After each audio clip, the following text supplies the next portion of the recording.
Okay, so good morning.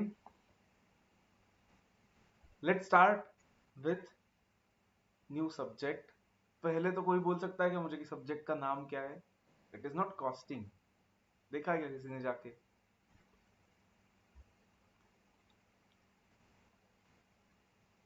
Anyone? Subject का नाम website पे जाके इंस्टीट्यूट के has anyone seen? Is it costing? Costing नाम है क्या सब्जेक्ट का? गुड.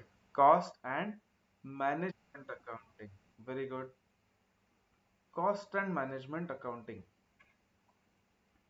ठीक है. तो लेट्स सी पहले कि इसका मतलब क्या है नाम का. कॉस्ट एंड मैनेजमेंट अकाउंटिंग, ये तो नया सब्जेक्ट है. अब तक 11 से you have not seen anything like this. So let's see कि मतलब क्या है इसका. What is cost and management accounting? So can anyone tell me what is cost? ये तो सबको पता है क्योंकि आप 11 से सीखते आ रहे हो, मतलब अकाउंट्स में. कॉस्ट मतलब क्या होता है? Anyone? What is cost? Expenditure incurred in making something. Okay. Expenditure incurred in making something. ठीक है. फिर अगर ऐसा बोला अल्ताफ कि expenditure incurred in making something, तो फिर मुझे बोलो, अब एक सीए फर्म में वगैरह तो कुछ दे डोंट मेक एनीथिंग, वो तो बनाते नहीं है कुछ. तो फिर उनके एक्सपेंसेस को कॉस्ट नहीं बोलेंगे क्या?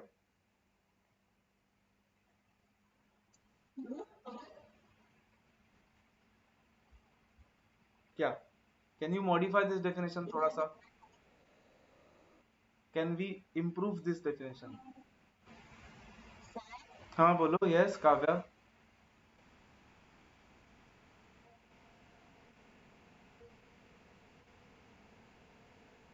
Okay, payment given for exchange of any kind of goods or services. Fine. But ठीक है, that I agree कि expenditure incurred in, so we can say maybe making something or buying something. Okay.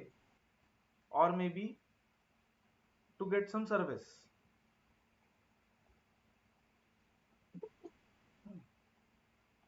थोड़ा और अच्छे से define करते हैं technically, but this is good. Okay. We can call it this, that it is expenditure incurred in making something or buying something or getting some service. मतलब एक तो कुछ बनाना खुद से, या फिर बाय करना किसी से, या फिर कोई सर्विस लेना. हम्म. ठीक है. अब जनरली मुझे बोलो, व्हेन वी से see something from customer point of view, जैसे कि हम जब शॉप में जाते हैं, स्टेशनरी शॉप में जाते हैं लेट से, और किसी भी चीज की मतलब पूछते हैं कितने पैसों को मिलेगा, लेट से ये पेन या ये pencil, what will be its cost. तो generally do we use the word cost और do we use the word price? Price, right. तो can you tell me cost और प्राइस में क्या डिफरेंस है इन जनरल? मतलब कब कॉस्ट वर्ड यूज करते हैं एंड कब प्राइस वर्ड यूज करते हैं?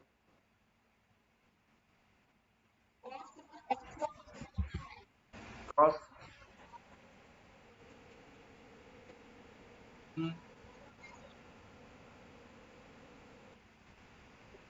अच्छा, नॉट नेसेसरली अल्ताफ. मतलब सी कॉस्ट भी, प्राइस इंक्लूडिंग जीएसटी वगैरह होता है, बट कॉस्ट भी तो इंक्लूडिंग, बट कॉस्ट भी तो इंक्लूडिंग जीएसटी हो सकता है ना. जो अब हम सपोज हमारी पेन बनाने की फैक्ट्री है, हम्म, और हम प्लास्टिक ले रहे हैं किसी से उसके लिए, तो वो भी तो जीएसटी इंक्लूड करके आ सकता है ना. तो फिर वो हमारे लिए कॉस्ट नहीं हुआ क्या?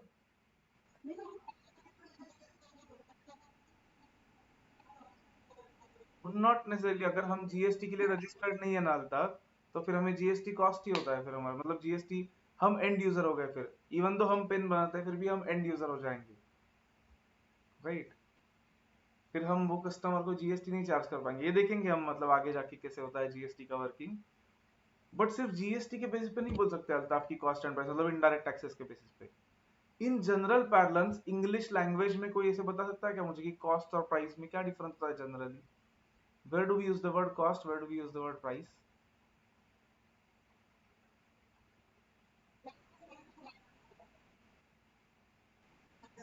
सेल होने के लिए, ओके।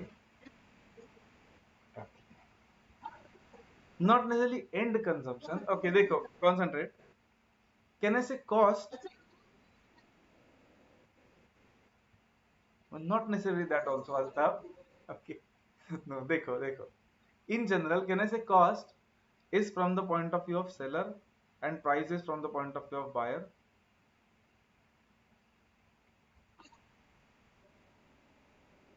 मतलब देखो, cost is something that a seller incurs, मतलब कोई भी गुड्स बनाने के लिए, कोई भी सर्विस प्रोवाइड करने के लिए जो इनकर करता है seller, that is called as cost.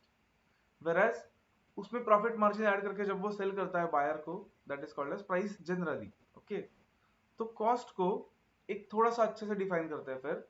Can I call, can I define cost like this in a better way, concentrate करो सब लोग। It is any expenditure incurred, expenditure incurred in, एक तो प्रोड्यूसिंग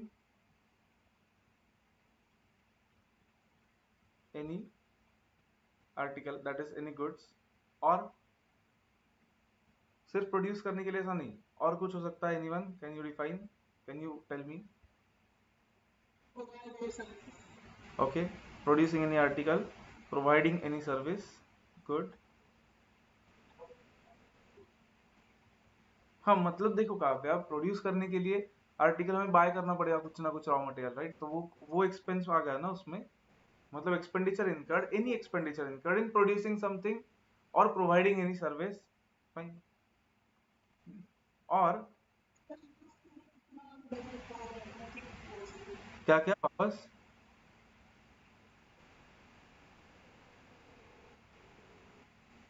नोटबुक, क्या formula notebook? Proper, proper बड़ा notebook बनाओ 200 pages वाला। And question answers के लिए ज्यादा नहीं, क्वेश्चन आंसर्स के लिए we are going to need 5-6 notebooks throughout the syllabus के लिए, ठीक है। सो is what expenditure incurred in producing any article or providing any service, और मतलब इन शॉर्ट, कोई भी आर्टिकल प्रोड्यूस करने के लिए, कोई भी सर्विस प्रोवाइड करने के लिए, कोई भी बिजनेस करने के लिए जो भी एक्सपेंस लगता है, that is called as cost. तो ठीक है, फिर मतलब ये कॉस्ट के बारे में देखना है हमें इस सब्जेक्ट में।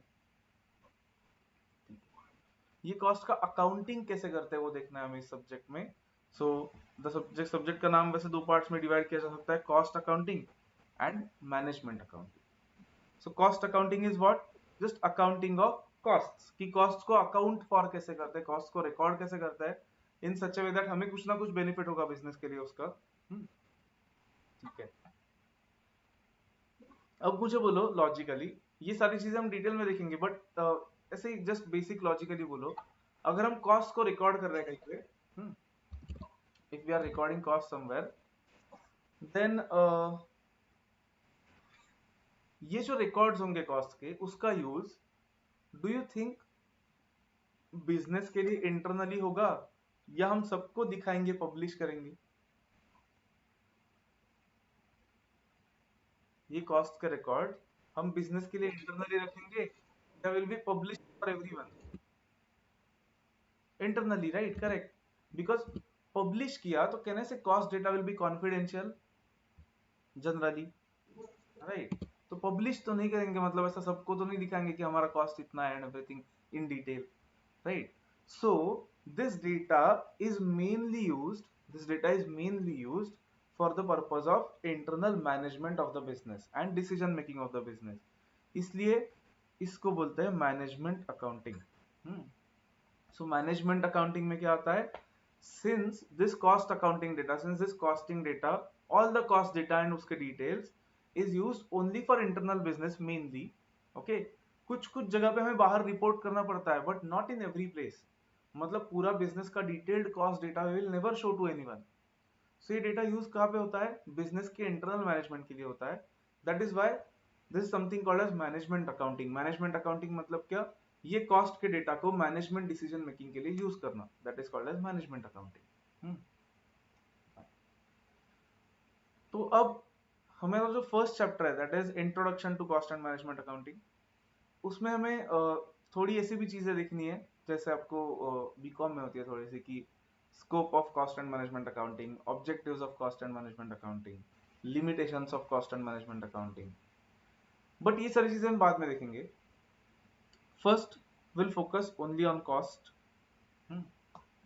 एंड कॉस्ट क्या होता है, कॉस्ट किस टाइप का होता है, everything. Once you understand this concept completely and properly, then आगे जाके आपको डिफिकल्टी इतनी नहीं होगी इस सब्जेक्ट में, अगर आपको ये कॉस्ट्स का कंसेप्ट एकदम प्रॉपरली समझाए तो. तो बिफोर वी स्टार्ट, अभी आप चैप्टर का हेडिंग दे सकते हो फॉर्मूला नोटबुक में. ये फर्स्ट एक 4 चैप्टर्स में ही हम ज्यादा लिखने वाले हैं फॉर्मूला नोटबुक में. उसके बाद क्वेश्चन आंसर्स में लिखेंगे मोस्ट ऑफ द टाइम्स. तो फर्स्ट चैप्टर का हेडिंग दे सकते हो आप, introduction to cost and management accounting.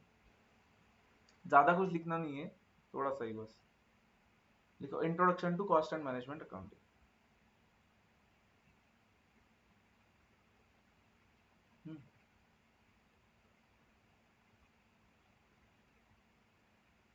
पहले कॉस्ट का डिफिनेशन लिखो, जस्ट जो हमने लिखा, और थोड़ा सा मॉडिफाई करके लिखते हैं अब. अब इसका एक एक कंपाउंड में बताऊंगा आपको. It is amount of expenditure. हाँ, amount of expenditure incurred on, यही मतलब सेम जो ऊपर लिखा हो, बट थोड़ा सा एडिशन कर लो उसमें, और एट्रीब्यूटेबल टू. एट्रीब्यूट करना मतलब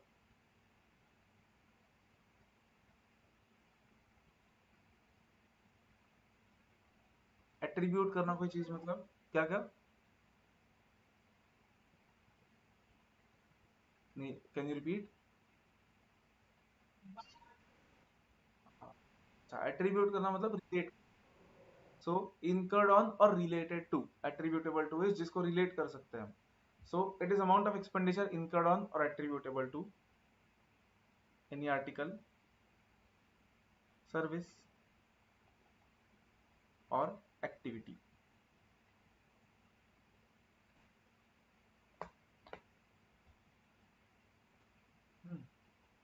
बस हमें ज्यादा कुछ लिखना नहीं है कॉस्टिंग में, ये थी फॉर्मूला नोटबुक में.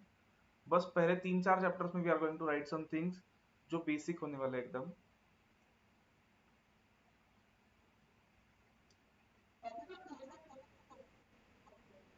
करो, चलेगा. उतना तो जाएगा हाल तक. 200 मतलब कुछ नहीं हो.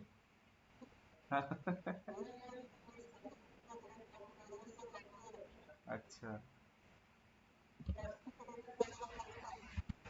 वो क्वेश्चंस उसके लिए करो 400 पेजेस का notebook. Okay. Okay, now everyone has to answer. Mic on करके आंसर करना है सबने, compulsory. Concentrate now. Let's say हमने अभी एग्जांपल देखा था, वैसे ही लेते कि लेट्स से हमारी एक पेन मैन्युफैक्चरिंग की फैक्ट्री है.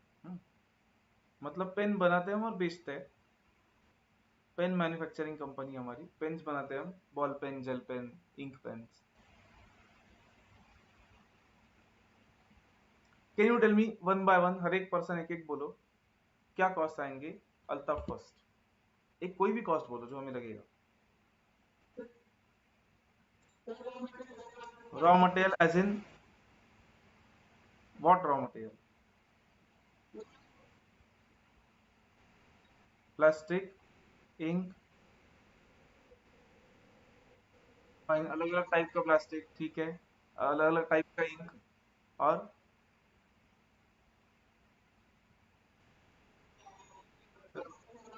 रबर लगेगा ग्रिप के लिए. नहीं, अल्ताफ मशीन रॉ मटेरियल है. हम्म, नहीं, रॉ मटेरियल में क्या आएगा. That is my question. ठीक है, प्लास्टिक, इंक, रबर आ सकता है. कहने से थोड़ा मेटल का पार्ट आ सकता है टिप के लिए. हम्म, ठीक है. Okay. Vishwajeet, anything else.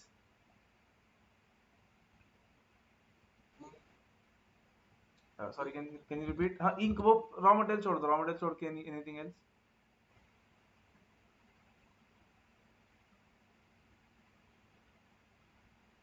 Vishwajeet. हाँ वो ठीक है, ये भी आ गया, प्लास्टिक, इंक, रबर, पेन की निब, मेटल निब। और सिर्फ पेन के पॉइंट ऑफ व्यू से मत सोचो, कंपनी के पॉइंट ऑफ व्यू सोचो, हमारी कंपनी है मैन्युफैक्चर करना। Labour cost, very good. Workers ही बोला क्या विश्वजीत तुमने? ओके गुड, लेबर कॉस्ट मतलब वर्कर्स का कॉस्ट। ठीक है, workers wages. Mohammed anything? Okay, देखते हैं, एक एक करके लिखते हैं। मोहम्मद एनीथिंग?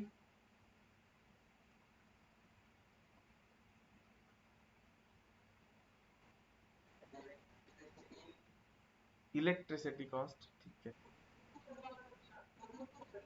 गुने वो, हाँ, okay. Kavya, Vaibhavi, anything? Machinery का कॉस्ट, ठीक है। Generally accounting point of view से हम मशीनरी के कॉस्ट को कॉस्ट नहीं बोलते, वो कैपिटल एक्सपेंडिचर होता है, राइट? तो कहना है डिप्रिसिएशन ऑन मशीनरी जो कॉस्ट आएगा, ठीक है। मतलब मशीनरी का cost, in short. Capital revenue से नहीं किया तो देखते बाद में। Vaibhavi anything? Sorry sorry, Kavya repeat. Rent, good. Rent of factory, ठीक है। और कुछ? Advertisement expenses, good. और कुछ? Carriage, transport expenses. और कुछ? ट्रांसपोर्ट में भी ट्रांसपोर्ट इनवर्ड आएगा, दैट इज रॉ मटेरियल का ट्रांसपोर्ट। ट्रांसपोर्ट आउटवर्ड आएगा, दैट इज हमसे कस्टमर्स तक होने वाला ट्रांसपोर्ट। और कुछ? एनीवन? ये कुछ भी नहीं है, इतना डीप में जा सकते हो आप। हाँ भाई भाई, एनीथिंग?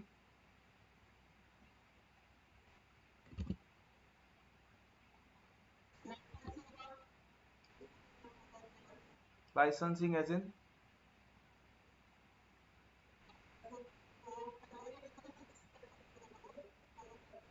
ओके, मतलब ठीक है, मतलब setup cost, factory setup cost, ठीक है। और कुछ? भाई भाई, नो, you're नॉट ऑडिबल, एक बार वापस माइक ऑन करके बोलो।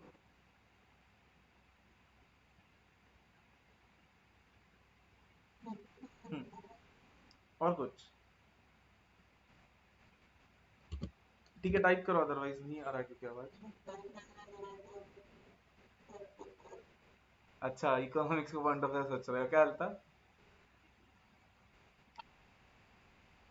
ओके, और कुछ?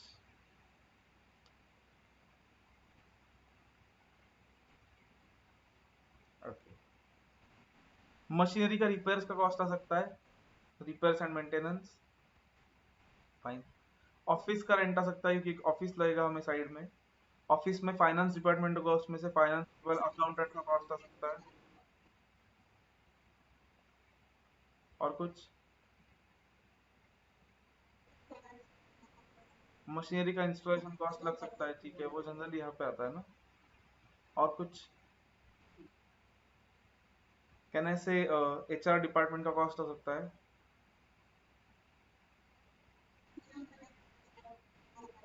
फ्यूल यूज का फ्यूल कॉस्ट हो सकता है। ट्रैवलिंग कॉस्ट हो सकता है कि सेल्समैन है हमारे, सेल्समैन का कमीशन हो सकता है, एजेंट्स कमीशन हो सकता है। मैनेजर सैलरी, मोहम्मद, ठीक है, मैनेजर सैलरी।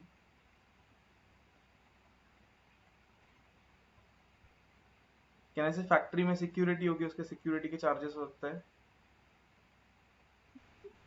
हम्म, हाँ जा रहे हैं, मतलब कहना है say for a business you need to look at all these cost, because कोई भी एक cost you cannot let it exceed. मतलब अच्छा हाँ, बहुत कुछ है ना, करेक्ट है। कहने से बहुत ज्यादा डिटेल में जा सकते हैं हम। ये तो हम सिर्फ अभी बिजनेस के इंटरनल पॉइंट ऑफ व्यू से देख रहे हैं, कॉन्सेंट्रेट। मतलब ठीक है, फैक्ट्री का कॉस्ट हुआ, ऑफिस का कॉस्ट हुआ, सेल्स रिलेटेड भी कॉस्ट आएंगे थोड़े से, एजेंट्स कमीशन। फिर जैसे हमने देखा, ट्रांसपोर्ट आउटवर्ड आएगा, एडवर्टीजमेंट कॉस्ट आएगा। और कुछ?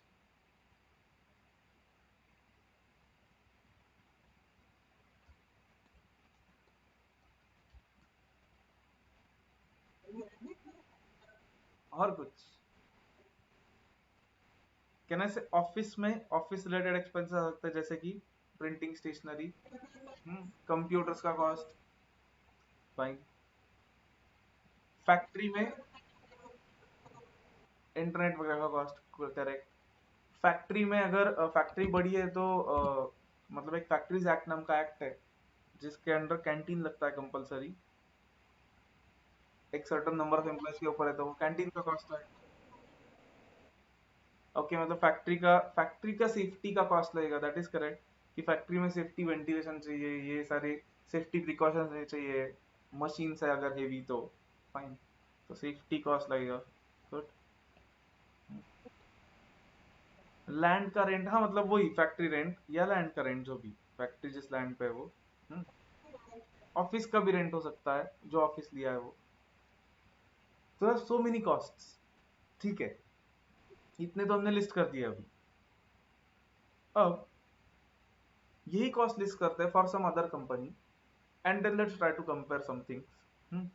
ये तो हमारी पेन मैन्युफैक्चरिंग की कंपनी थी, हमारा काम था पेन्स मैन्युफैक्चर करके बेचना। लेट्स से हमारी सीए फर्म है, ट्राई टू लिस्ट।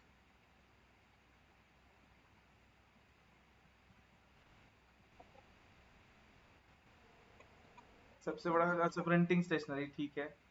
और कुछ, मतलब प्रिंटिंग, ठीक है। हाँ करेक्ट ना, प्रिंटिंग स्टेशनरी रिलेटेड सभी कॉस्ट। और कुछ, कंप्यूटर से related cost,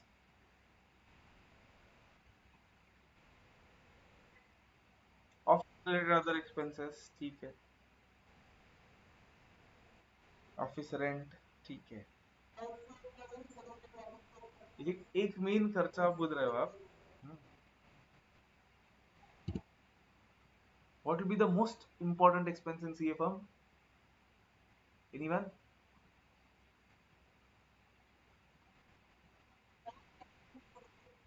salary, correct. Salaries and stipends, ठीक है। और कुछ?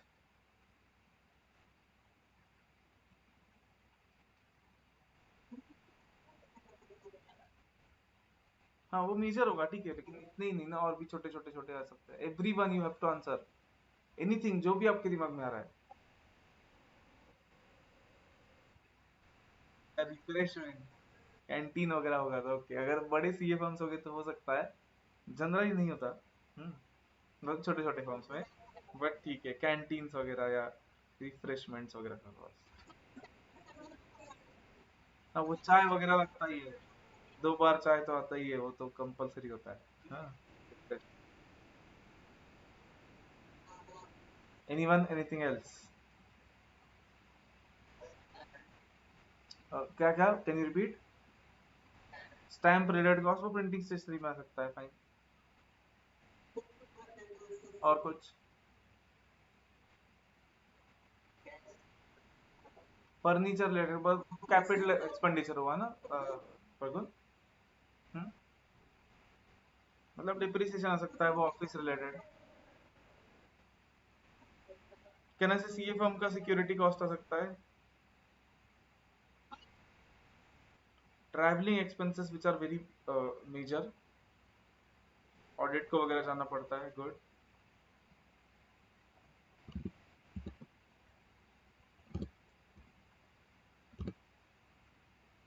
और कुछ?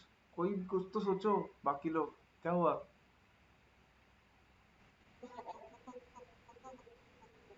ऑफिस एक्सपेंसेस में अच्छा इलेक्ट्रिसिटी आ सकता है, fine.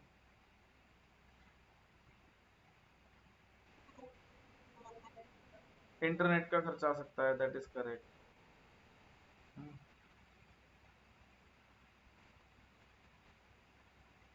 Okay,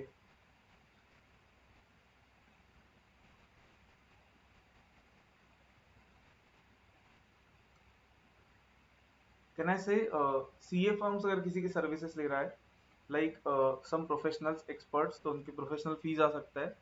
generally not necessarily कि सीए फर्म में सब कुछ सब लोग होते हैं which are expert in everything, तो कोई असाइनमेंट आया जिसमें there is no one in the firm जो उसमें एक्सपर्टीज है उसका, तो they can hire someone from outside, उसके प्रोफेशनल फीस हो सकता है विच आर जनरली देयर। तो ठीक है, इतने एक्सपेंसेस सीए फर्म में हमें मिल गए। Okay,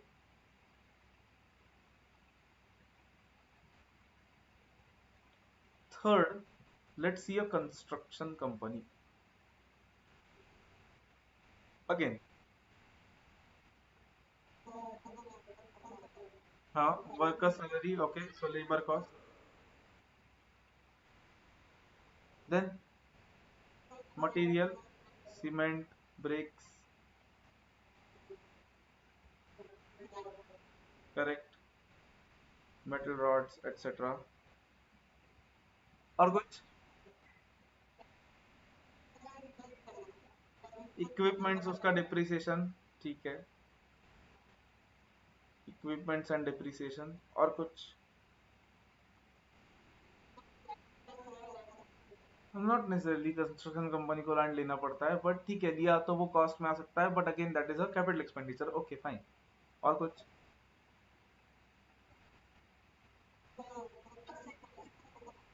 canteen generally construction company के साथ होता है ना, काफी साइट्स होते हैं ना, तो उस साइट पे हम कैंटीन पूरा खड़ा करेंगे क्या जनरली? इतना नहीं, राइट, बट कुछ सर्विस प्रोवाइड कर रहा है तो वो हो सकता है।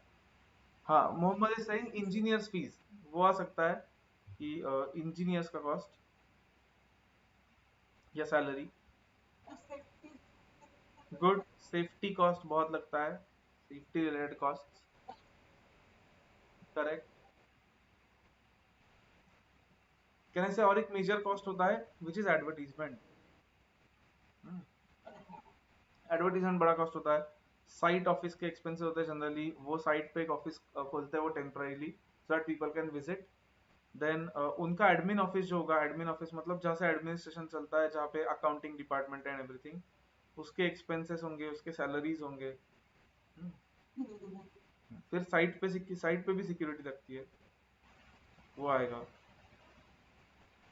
ठीक है, तो ये कुछ मेजर मेजर एटलीस्ट एक्सपेंसेस हो गए, कॉस्ट हो गए।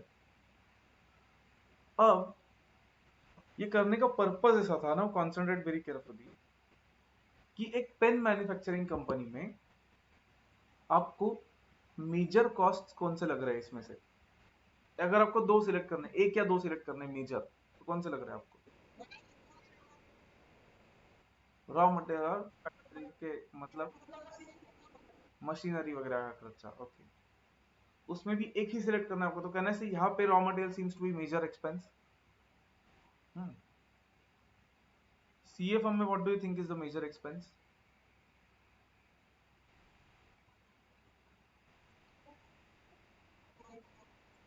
सैलरी और प्रिंटिंग एंड स्टेशनरी, ठीक है।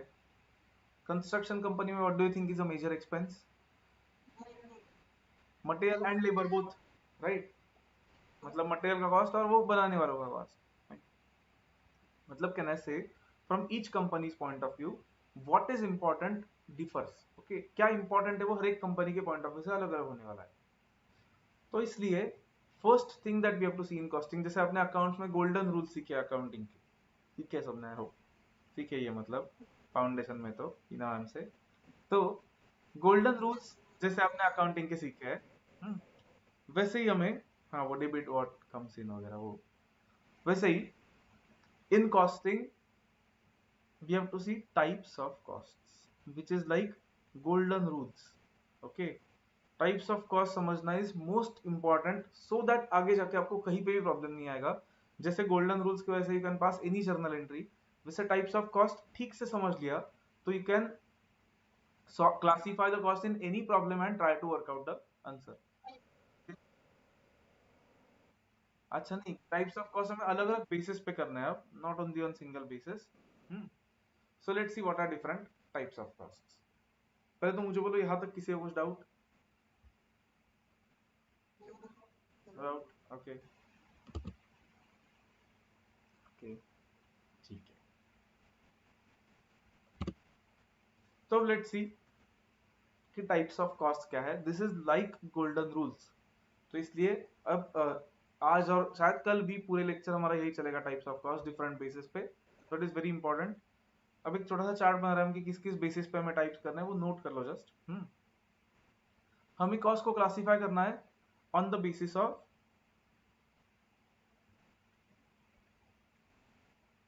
Basis of nature. क्या होता है वो बताता हूँ, एक एक नेचर और एलिमेंट, इसके बेसिस पे हमें एक क्लासिफिकेशन देखना है। फिर हमें और एक क्लासिफिकेशन देखना है कॉस्ट का on the basis of functions. Then we have to see one more classification of costs on the basis of, ये आपने पहले कहीं पे देखा होगा इकोनॉमिक्स में, वेरिएबिलिटी, वेरिएबल कॉस्ट और फिक्स कॉस्ट सुना होगा आपने पहले। So on the basis of variability, then हमें और एक क्लासिफिकेशन देखना है on the basis of controllability, कि वो कंट्रोल कर सकते हैं या नहीं कर सकते, हमारे हाथ में उसको कंट्रोल करना या नहीं है। Then we have to see a classification on the basis of normality, whether वो कॉस्ट नॉर्मल है या एबनॉर्मल है। ये भी कंसेप्ट अपने बेसिक देखा होगा अकाउंट्स में, कंसाइनमेंट वगैरह में, राइट? करेक्ट। एंड हमें देखना है on the basis of managerial decision making.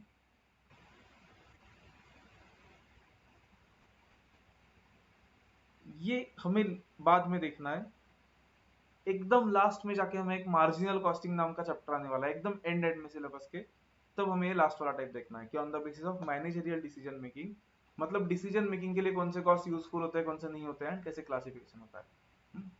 तो ये जो टाइप्स ऑफ कॉस्ट है, इनको हम इतने सारे बेसिस पे देखने वाले हैं इन डिटेल एवरीवन। सो ये जस्ट नोट कर लो, then will start with classification on the basis of nature और एलिमेंट।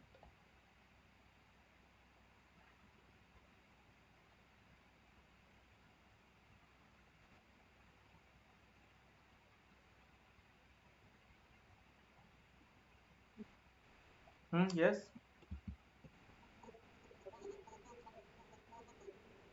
हाँ उनको, हाँ करेक्ट, मतलब काव्या कैसे होता है ना, कंट्रोलेबल एंड अनकंट्रोलेबल, हम वहां पे जब जाएंगे तब देखेंगे कि it depends on person to person. जैसे कि अब for example try to imagine Kavya कि लेट्स से एक पर्सन है जो जो सिर्फ परचेस डिपार्टमेंट का इंचार्ज है, मतलब उसका काम है कि सिर्फ रॉ मटेरियल परचेस करना। तो फिर कहने से काव्या, उसके लिए रॉ मटेरियल का जो कॉस्ट होगा वो तो वो थोड़ा बहुत कंट्रोल कर सकता है उस पर, बट एडवर्टीजमेंट के कॉस्ट पे वो कंट्रोल कर सकता है क्या? नहीं। तो ऐसे हमें कंट्रोलेबिलिटी के बेसिस पे ये देखना है कि किसके पॉइंट ऑफ व्यू से क्या कंट्रोलेबल होता है। Okay, not everything is controllable from everyone's point of view, correct. उल्टा मैंने बोला काव्या की, अगर एडवर्टीजमेंट कॉस्ट है तो कहना say that advertisement cost is controllable from top management point of view.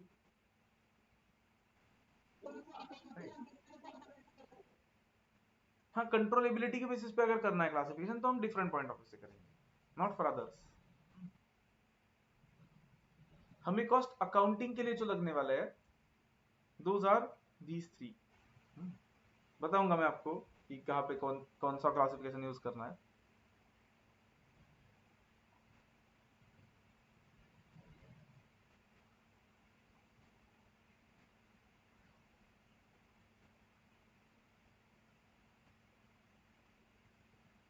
Done.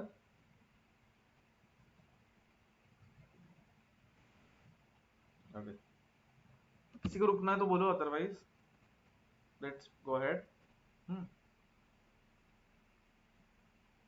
अब before we start with this classification on the basis of nature और एलिमेंट, जस्ट दो छोटे से पॉइंट्स लिखने में, छोटे से lines. We have to see two small definitions, something called as a cost object. Cost object, जैसे कि अब एक पेन मैन्युफैक्चरिंग फैक्ट्री में एक पेन मैन्युफैक्चरिंग फैक्ट्री में कहने से हम किसके लिए कॉस्ट निकाल रहे हैं, तो कहने से हम वो प्रोडक्ट के लिए, पेन के लिए कॉस्ट निकाल रहे हैं। एक सीए फर्म में हम किसके लिए कॉस्ट निकाल रहे हैं, तो मे बी हम हाँ, तो मे बी एक सीए फर्म में हम एक ऑडिट के लिए कॉस्ट निकाल रहे हैं, एक असाइनमेंट के लिए कॉस्ट निकाल रहे हैं। तो कॉस्ट ऑब्जेक्ट मतलब जिस चीज के लिए हम कॉस्ट निकाल रहे हैं, हमारा ऑब्जेक्टिव, ये कॉस्टिंग करने का हमारा ऑब्जेक्टिव क्या है, we are finding cost for what. Okay, तो कॉस्ट ऑब्जेक्ट मतलब जस्ट एक लाइन में डिफाइन कर लो, it is anything, it is anything for which cost is to be calculated, anything for which cost is to be calculated, so that अब आगे जाके कहीं पे रेफरेंस आया कॉस्ट ऑब्जेक्ट का, तो यू शुड अंडरस्टैंड। एंड और एक छोटा सा डेफिनेशन, मुझे बोलो पेन मैन्युफैक्चरिंग फैक्ट्री में we will measure cost in rupees per what. क्या निकालना होगा हमें कॉस्ट, कैसे रुपीज पर पेन, पर पीस, करेक्ट, गुड। वही अगर मैंने एक कोई मिल्क की डेयरी है मतलब, तो वहां पे भी हमें कॉस्ट निकालना होगा रुपीज पर वॉट, पर लीटर में भी या पर पैक, राइट। वही अगर सीमेंट की है तो शायद हमें रुपीज पर टन या केजी निकालना होगा। करेक्ट, जो भी उनका यूनिट है, मतलब रुपीज पर बैग हो सकता है सीमेंट का। तो हम जिस यूनिट ऑफ मेजरमेंट में कॉस्ट को मेजर करते हैं उसको बोलते हैं कॉस्ट यूनिट। कॉस्ट यूनिट मतलब क्या, unit of measurement of cost, unit of measurement of cost, जैसे कि पर टन, पर केजी, पर पीस एंड सो ऑन। तो unit of measurement of cost की कॉस्ट कैसे मेजर करते हैं उसको बोलते हैं cost unit.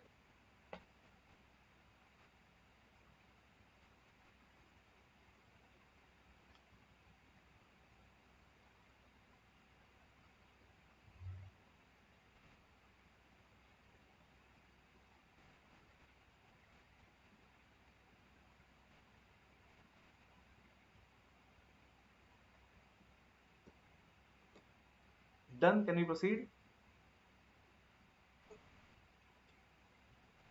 Now concentrate very carefully.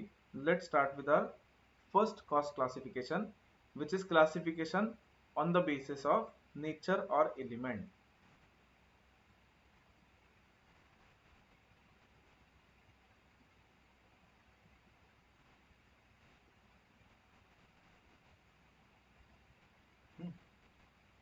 Okay. अब ये जो मैं चार्ट बना रहा हूँ वो एंड में बना लो नोटबुक में। Right now just focus, don't write anything, क्योंकि स्पेस अदरवाइज इनफ नहीं होगी आपके लिए। So बाद में prepare it, concentrate. So on the basis of nature or element, costs are classified into 3 parts. In fact, हमने जब ये ऊपर 3 डिस्कस किया ना, तब भी in all of the examples, 3 examples, हमें मेन कॉस्ट कौन सा दिखा, either material or labor, which is employee cost.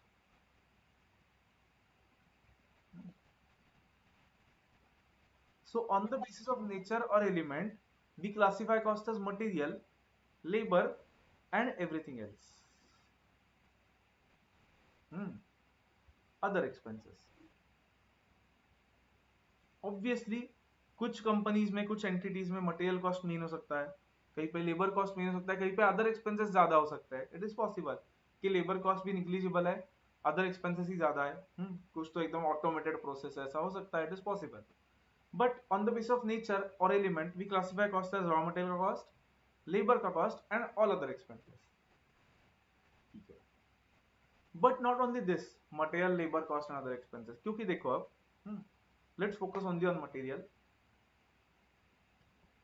मैं 2 रॉ मटेरियल बोलता हूँ, tell me whether they are equally important और नॉट। इक्वली इंपॉर्टेंट या नहीं है बोलो। लेट्स से पेन बनाने के लिए जो प्लास्टिक लग रहा है वो, एंड फैक्ट्री में मशीन्स क्लीन करने के लिए एक हमने क्लॉथ लाया, क्लीनिंग क्लॉथ। वो plastic is more relevant to the production, right? Correct. तो वो क्लॉथ का क्या करना, बट वो मटेरियल तो है, right, cleaning cloth, but it is not equally important as plastic. तो मुझे बोलो लॉजिकली अगर हम कॉस्ट अकाउंटिंग कर रहे हैं या कोई तो ऐसे प्रॉपर उसका रिकॉर्ड रख रहा है, तो कहना से प्लास्टिक के रिकॉर्ड ठीक से रखना is more important, in fact more difficult also. ये क्लीनिंग क्लॉथ का रिकॉर्ड भी रखना ठीक है, मतलब इंपॉर्टेंट नहीं है ऐसा नहीं, ये भी खर्चे का रिकॉर्ड रखना ही चाहिए हमने, बट कैन आई से इट इज लेस कॉम्प्लिकेटेड। वो क्या पता है हमें, मतलब इतना भी ज्यादा नहीं होने वाला, it is easy to record at least. हाँ, आगे उसका क्या करना है वो देखेंगे। सो क्यों ऐसा हो रहा है, बिकॉज कहने से plastic directly goes into the production whereas cloth does not go into the production directly। हम्म तो इंपॉर्टेंट और नॉट इंपॉर्टेंट ऐसा मत सोचो। अब ऐसा सोचते हैं कि वेरी गुड, ऐसा सोचते हैं कि जो प्रोडक्शन में यूज हो रहा है, प्रोडक्शन में यूज हो रहा है ऐसा भी नहीं, जो फाइनल प्रोडक्ट में जा रहा है एंड जो फाइनल प्रोडक्ट में नहीं जा रहा है, इसके बेसिस पे let's define. Again not important और लेस इंपॉर्टेंट ऐसा नहीं है वो, it is just whether it is directly related to production or whether it is indirectly related to production। So material को will classify into two parts, direct and indirect, कि whether that material is directly related to production or whether it is indirectly related to production। अब directly related to production को define कैसे किया जाता है देखो, can be linked, it can be linked with each unit of production, each unit of production, और उसको हम ऐसा बोल सकते हैं कि it is physically present, physically present in finished goods। मतलब जो भी गुड्स हमारे फिनिश्ड फाइनल है उसमें वो फिजिकली प्रेजेंट है। जैसे कि हमने अभी देखा, इसका एक एग्जांपल हो सकता है प्लास्टिक हमारे केस में, पेन वाले केस में इंक भी एक एग्जांपल हो सकता है। इनफैक्ट कहने से ऑल रॉ मटेरियल इसका एग्जांपल हो जाएगा, raw material, raw material which goes into the finished product, raw material which goes into the finished product। ठीक है, finished goods। My question is indirect material में क्या आ सकता है?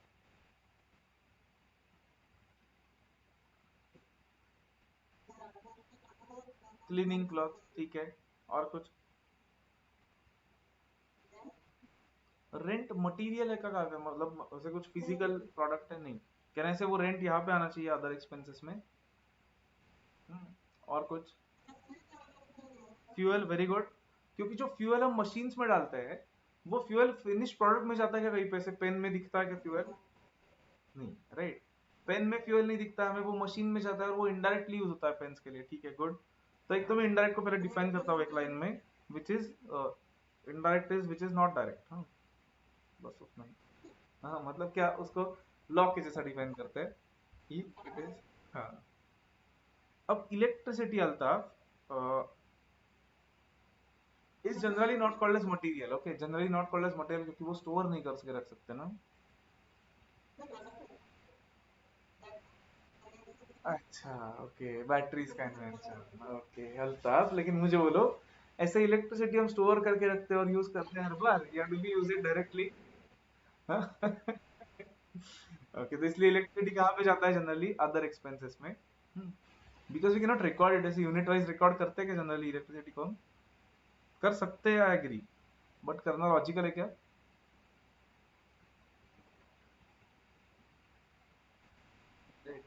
क्लीनिंग मटेरियल, फ्यूल, और कुछ जो मटेरियल है, मतलब कुछ तो फिजिकल प्रोडक्ट है लेकिन डायरेक्टली वो प्रोडक्शन में नहीं जाता है। बाकी लोग भी आंसर क्या क्या? अब machinery again, is it a cost Altaf, मतलब रेवेन्यू एक्सपेंडिचर है वो? बट उसका डिप्रिसिएशन देन कहने से अदर एक्सपेंसेस में आ जाएगी क्योंकि वो मटेरियल नहीं है, राइट? हाँ, ठीक है, करेक्ट। मतलब मशीनरी का depreciation but then that should go into other expenses, वहां पे लेते हैं, ठीक है। और कुछ जो मटेरियल है बट इनडायरेक्ट है, बाकी लोग कंट्रीब्यूट।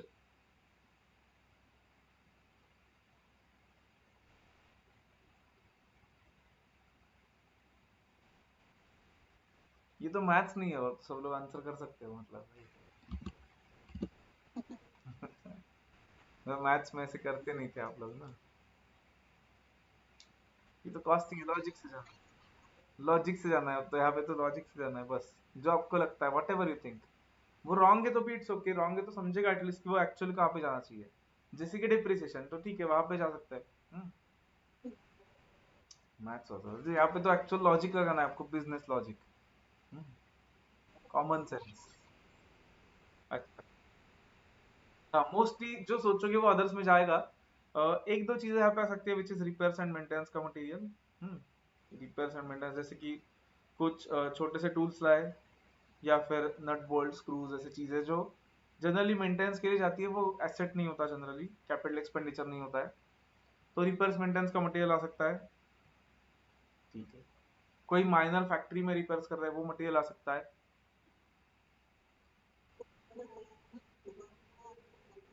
रेवेन्यू एक्सपेंडिचर को तो मटेरियल मतलब फिजिकल कुछ तो चाहिए, material is something which is physically seen. Correct. तो और कुछ, आप सिर्फ फैक्ट्री के पॉइंट ऑफ व्यू से सोच रहे हो, कहना से ये एग्जैक्ट चीजें, मतलब ऑफिस में भी कुछ तो मटेरियल लगेगा, कहने से stationery is also material. Stationery, stationery भी material है। अच्छा, तो कंपनी एज अ होल में, not factory as a whole, take company as a whole. हाँ करेक्ट। तो कहने से stationery is also required to make pens, but वो ऑफिस में लगता है, बस फैक्ट्री में नहीं लगता, राइट? क्योंकि ऑफिस भी तो करना नेसेसरी है ना, ऑफिस भी तो रन करना नेसेसरी है Altaf, can we run our factory without office?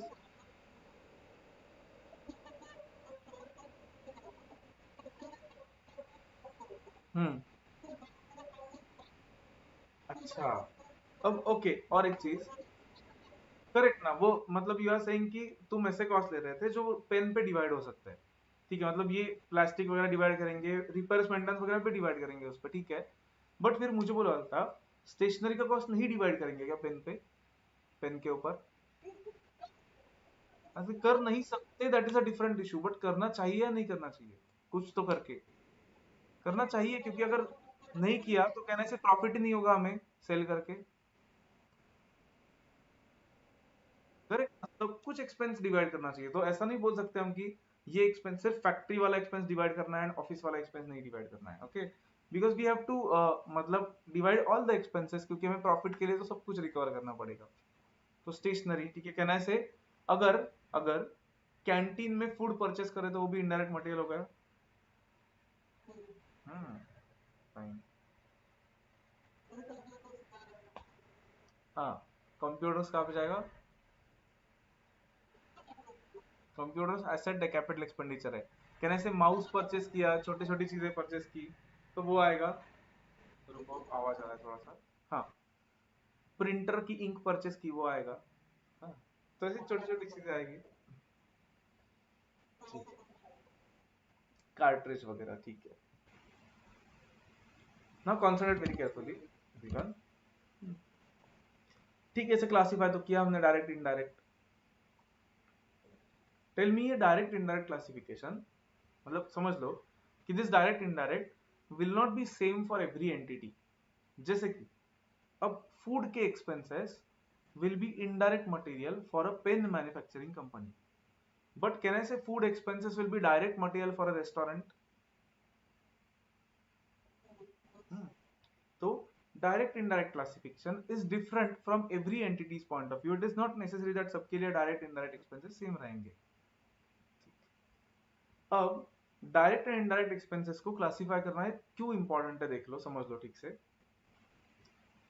जितने केयरफुली हम प्लास्टिक, इंक और बाकी रॉ मटेरियल को अकाउंट फॉर करेंगे, अकाउंट फॉर मतलब रिकॉर्ड करेंगे, उतने केयरफुली हम repairs, maintenance, stationery, canteen food को रिकॉर्ड करेंगे क्या? केयरफुली मतलब ऑब्वियसली एक्यूरेसी से करना ही है, बट कैन आई से एकदम यूनिट बाय यूनिट रिकॉर्ड्स हम किसके रखेंगे, डायरेक्ट के या इनडायरेक्ट के?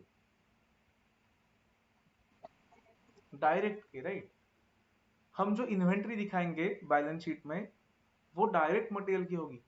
इनडायरेक्ट मटेरियल की इन्वेंट्री आप एनपीओ में एक दो बार दिखाते होंगे सिर्फ, स्टॉक ऑफ स्टेशनरी, बट दिखाते कैसे? मटेरियल मतलब इंपॉर्टेंट होता है क्या वो इतना ज्यादा अमाउंट वाइज? नो, उसको इग्नोर कर सकते हैं हम, राइट। सो इन्वेंट्री वैल्यूएशन के पॉइंट ऑफ व्यू से and unit by unit record करने के पॉइंट ऑफ व्यू से direct material is more relevant to us, indirect material is relevant to us for different reasons obviously. Okay, ये direct indirect का मतलब ऐसा बिल्कुल नहीं है कि important and less important. Okay, it does not mean important and less important. It also does not mean variable and non-variable, variable and fixed.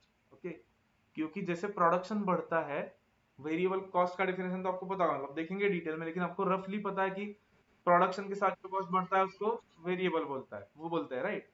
Production के साथ जो कॉस्ट बढ़ता है, तो ये वेरिएबल एंड नॉन वेरिएबल ऐसा भी नहीं है, क्योंकि फ्यूल कॉस्ट भी तो थोड़ा सा वेरिएबल होता ही है, नॉट एग्जैक्टली वेरिएबल, पर प्रोडक्शन बढ़ने के साथ वो बढ़ता ही है। तो direct indirect is a different classification all together. It does not mean important less important, it does not mean variable and non variable. So just keep that in mind. तो ये था डायरेक्ट एंड इनडायरेक्ट मटेरियल। हाँ, yes, बोलो।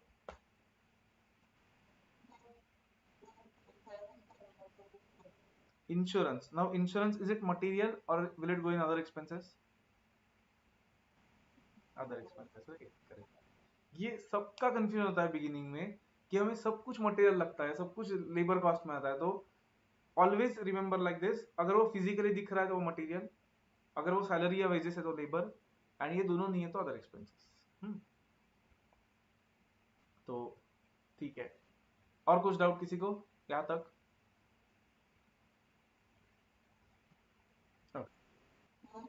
ठीक है, if not let's go to labour. Labour cost में भी will classified in two parts, direct and indirect.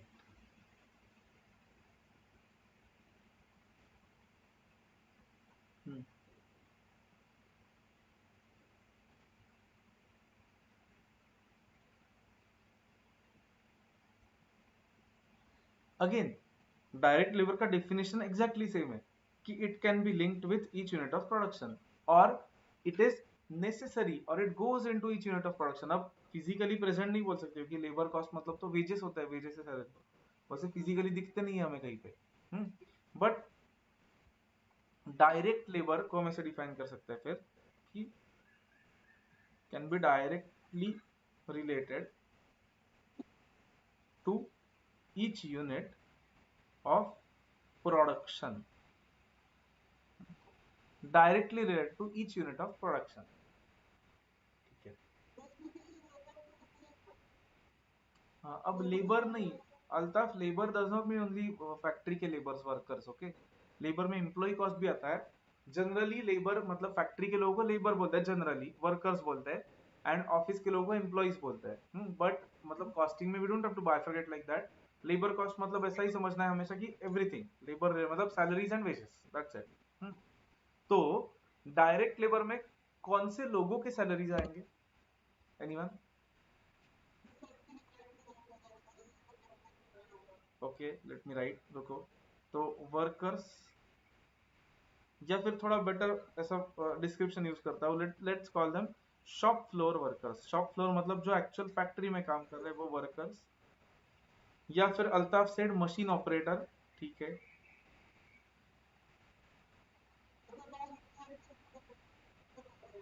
क्या?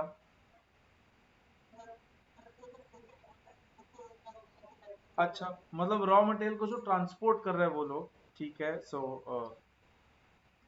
मे be we can call them, मतलब फैक्ट्री में जो बाकी मतलब शॉप फ्लोर में ही होते हैं वर्कर्स वो, बट लोडिंग अनलोडिंग जो रॉ मटेरियल का है वो लोग। ठीक है, अब वो जो लोडिंग अनलोडिंग का रॉ मटेरियल का, I'll not write it here, क्यों देखो. Okay Pragun, there is some background noise from your side. वापस एक बार. हाँ बोलो. हाँ. अच्छा, प्राइम कॉस्ट बोलते हैं डायरेक्ट कॉस्ट को, करेक्ट है. बाद में देखना है मेरे को. Will go to third chapter जहाँ पे हम देखेंगे कि प्राइम कॉस्ट क्या होता है. थर्ड नहीं, फोर्थ चैप्टर पे. ओके ओके, करेक्ट है. But direct cost is also called as prime cost. Fine. Okay, now one thing.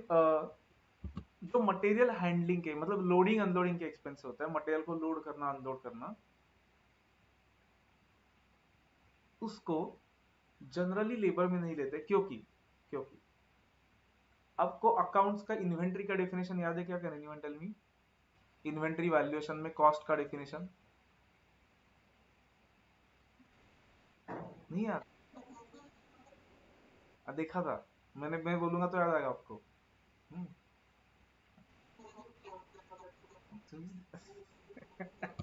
Concentrate. Was it something like cost of inventory includes all costs incurred to bring the inventory to its present location and condition? ऐसा था just. हाँ. तो कहना से material का loading unloading cost वो मटेरियल में ही जाना चाहिए फिर इन्वेंटरी में. Correct. Although it is labour, but labour मतलब वो उतारने वाले लोगों को जो दे रहे हैं पैसे वही है. बट फिर भी कहने से वो मटेरियल कॉस्ट में जाना चाहिए, बिकॉज इन्वेंट्री कॉस्ट में वो इंक्लूडेड होता है ऑल कॉस्ट रिक्वायर्ड और incurred to bring the inventory to its present location and condition. तो वो मटेरियल में जाता है इसलिए. तो loading unloading charges generally going here direct material. तो उसका लोडिंग अनलोडिंग एक्सेट्रा. ठीक है. तो डायरेक्ट लेबर में आइडियली इतना ही आएगा, मतलब जो एक्चुअली शॉप फ्लोर पे वर्क कर रहे हैं और जो मशीन ऑपरेट कर रहे हैं ऐसे लोग. ठीक है. इनडायरेक्ट लेबर मतलब अगेन नॉट डायरेक्ट. कौन आएगा इसमें? इसमें तो बहुत सारे लोग आएंगे. सिक्योरिटी वाले लोग. अच्छा ठीक है. जनरली ना कहा गया, सिक्योरिटी वाले लोग हमारे एम्प्लॉइज नहीं होते जनरली. जनरली हम सिक्योरिटी फर्म्स को हायर करते हैं आउटसाइड से एंड वो प्रोफेशनल फीस देते हैं उनको. बट ठीक है, अगर एम्प्लॉइज है हमारे तो. और कुछ? कैंटीन रन कर रहे हैं. ठीक है. Canteen staff. हाँ, मेन वही भूल गए आप, ऑफिस वाले एम्प्लॉइज. हाँ, कि अकाउंटेंट, एचआर वाला पर्सन, देन फाइनेंस वाला पर्सन. अच्छा. अभी से एचआर वाले लोगों के दिए कुछ स्ट्रॉन्ग फीलिंग मिलता. अच्छा. अरे उनका तो मेन काम होता है, क्योंकि रिक्रूटमेंट अगर ठीक से नहीं हुआ था तो फिर सभी. ओह अच्छा. नहीं नहीं, ऐसा नहीं होता था. नहीं ना, कैसे होता है ना, देखो प्रैक्टिकल लाइफ में it is very difficult to recruit correct perfect employees. Okay. तो और बाकी मतलब तुम्हें ऐसे सीए होने के बाद समझेगा कि ऐसे क्यों फंक्शनल क्लासिफिकेशन इंपॉर्टेंट है, कि वो एक काम हम कर ही नहीं सकते एचआर वाला काम. मतलब unless we are properly dedicated to HR, क्योंकि इतना टाइम ही नहीं होता है किसी को टू सी समवेयर एल्स. हाँ, तो करना नहीं चाहता. ओह अच्छा. एचआर से कुछ तो ऐसे तुम्हारा दुश्मनी है क्या? ओके. ठीक है. अब मैं एक एग्जांपल लेता हूँ, वो आप बोलो किसमें आएगा, डायरेक्ट या इनडायरेक्ट. लेट्स सी, सबका ओपिनियन देखते हैं. Let's say in our factory there is a supervisor जिसके अंडर एक 10 वर्कर्स है. वो सिर्फ सुपरवाइज करता है उनका काम.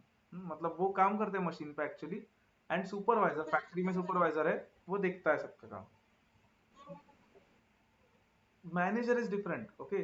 सुपरवाइजर का काम होता है कि एक सर्टन ग्रुप को सुपरवाइज करना, कि वेदर उनका मतलब प्रोडक्शन ठीक से हो रहा है, क्वालिटी ठीक है, वो काम कर रहे हैं, टाइम पास नहीं कर रहे हैं ना कहीं पे.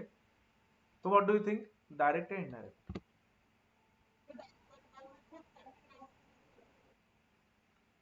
4 man is different Altaf. Supervisor is different. Supervisor is someone जिसका काम है सिर्फ. करेक्ट है, वो फैक्ट्री पे उसका काम सिर्फ है सुपरवाइज करना वो 10 लोगों को. एंड मतलब ऑब्वियसली उसका पोस्ट हायर होगा वर्कर से, बट उसका काम ये है कि उनको सुपरवाइज करना, उनकी क्वालिटी देखना, वो टाइम पास नहीं कर रहे ना वो देखना. तो Altaf is saying direct, anyone else? Direct या इनडायरेक्ट? सबका आंसर चाहिए मुझे compulsory.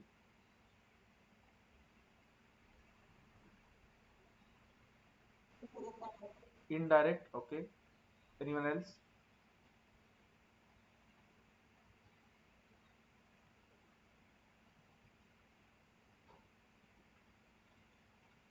Indirect, okay. Direct Vaibhav is saying, okay. Indirect, अच्छा, विश्वजीत ने अगर डायरेक्ट बोला तो फिर अभी भी इक्वल रहेगा। Indirect Vishwajit, okay.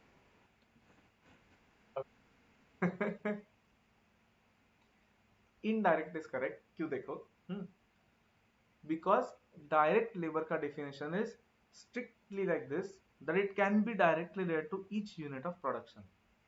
Now I agree कि वो डायरेक्टली मतलब वैसे तो वो प्रोडक्शन से रिलेटेड है एकदम, प्रोडक्शन लाइन पे ही खड़ा है वो पर्सन वहां पे, but can we link supervisors cost to each unit of production? वो खुद प्रोड्यूस कर रहा है क्या कुछ? No, right, he himself is not producing anything, that is why we can not link his cost directly to each unit of production. मतलब हम करेंगे आगे जाके, हम देखेंगे कुछ तो करके डिवाइड करेंगे उसका कॉस्ट यूनिट्स पे, लेकिन अभी it seems like it is not directly related. एक पेन के लिए सुपरवाइजर ने कितना काम किया ऐसा नहीं निकाल सकते हम, right, that is why indirect cost में सुपरवाइजर कॉस्ट भी आता है। ओके, तो ये था labour cost. Any doubt up to this point? No. Okay, अब ये सबसे ज्यादा इंटरेस्टिंग है, इसमें एग्जांपल्स देखते कितने लोग खाते हैं। सिक्योरिटी के नीचे लिखा है canteen staff, office employees and supervisors.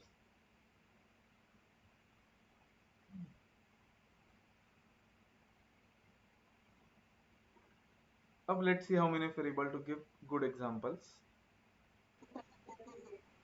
Depreciation, अच्छा, लेकिन उसमें भी तो हमें क्लासिफाई करना है पहले, रुको, इसमें भी let's classify into direct and indirect.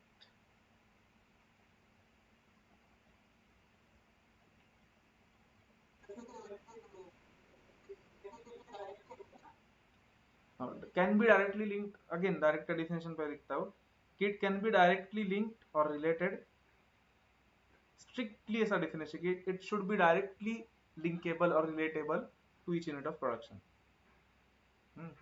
अब तुम ही बोलो डिप्रिसिएशन कहाँ पे आएगा, डायरेक्ट या इनडायरेक्ट? इनडायरेक्ट में जाना चाहिए ना, क्योंकि डिप्रिसिएशन को हर एक यूनिट के साथ लिंक कर सकते क्या हम? नहीं, know that is correct Altaf, but can be link it, हमें हमें पता है क्या कितना डिग्रेड हो रहा है वो हर एक गुड्स के साथ? That is correct, but see Altaf, direct का पर्पस ही है कि अजम्पशन नहीं लगना चाहिए उसके लिए, स्ट्रेट अवे लिंक होना चाहिए। ऐसा लिंक हो रहा है? नहीं, अब तक जो हमने देखे ना डायरेक्ट में, वो देखो स्ट्रेट अवे लिंक हो रहे थे सब, वेरस डिप्रिसिएशन भी अजम्पशन करके करना पड़ेगा, फिर ये भी सब तो हमें अजम्पशन करके ही करना है, ओके, इसलिए depreciation is not direct, depreciation should be treated as indirect. समझा ना अल्ताफ 100%? ओके, सो डिप्रिसिएशन ठीक है इनडायरेक्ट में। और कुछ कोई भी एग्जांपल बोलो डायरेक्ट का है इनडायरेक्ट का, चलो। इंश्योरेंस इनडायरेक्ट, ठीक है, एनीवन एल्स, एनीथिंग? रेंट कहाँ पे काव्या?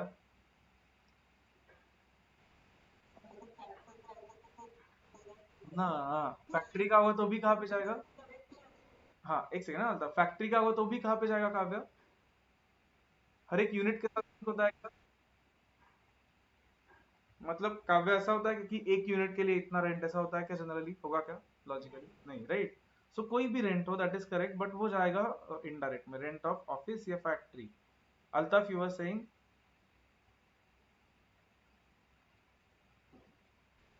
लॉजिस्टिक्स, ट्रांसपोर्टेशन का। नाउ अगेन कॉन्सेंट्रेट, ट्रांसपोर्टेशन पे आते हैं, उसके पहले Mohammed is saying electricity, that is correct, electricity will go in indirect cost, good. हाँ, ट्रांसपोर्टेशन पे फोकस करो। दो टाइप्स ऑफ ट्रांसपोर्टेशन होते हैं, transport inward, transport outward. Transport outward तो क्लियरली यहाँ पे जाएगा, आउटवर्ड मतलब जो बाहर रह रहा है उसका प्रोडक्शन के साथ कुछ लेना देना नहीं है, तो कैरेज आउटवर्ड जो होगा वो आउटवर्ड ट्रांसपोर्ट यहाँ पे जाएगा। हाँ, inward Altaf is saying direct direct expenses में इनवर्ड है। हाँ करेक्ट। इनवर्ड ट्रांसपोर्ट जो होगा that will go here. Okay, inward transport will go here because it is to be included in cost of inventory, otherwise वो यहाँ पे आ जाता। Okay but वो अब इन्वेंट्री में करना है तो नहीं आएगा फिर यहाँ पे। ठीक है, और कुछ एनीवन, एनीथिंग एल्स? सोचो, थिंक।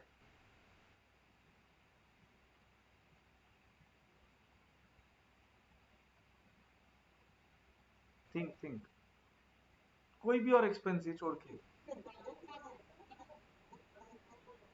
देखते कोई मुझे इसका बता सकता है क्या? Generally no one is able to tell any example of direct expense, क्योंकि वो थोड़ा सा डिफिकल्ट है सोचना। है बट कुछ अच्छे एग्जांपल्स है जो डायरेक्ट मतलब डायरेक्ट है लेकिन नॉट मटेरियल लेबर। ठीक है, इनडायरेक्ट के तो आ याद आए तो बोल सकते हो आप, कोई भी। इसका अगर किसी को याद आए तो वेरी गुड, कुछ ऐसे आया दिमाग में तो।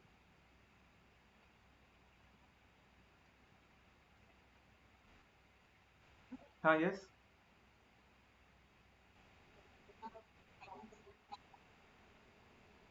ओके, जो टैक्स वगैरह देते हैं वो इनडायरेक्ट में आएगा। अभी के लिए आई राइट इट। अभी के लिए आई राइट टैक्स हियर। अभी के लिए I even write interest here, interest on loan. But आगे जाके will see that tax and interest are not taken in costing records. Tax and interest are not considered in costing records. क्यों, वो reason बोलता हूँ मैं तब आपको आगे जाके।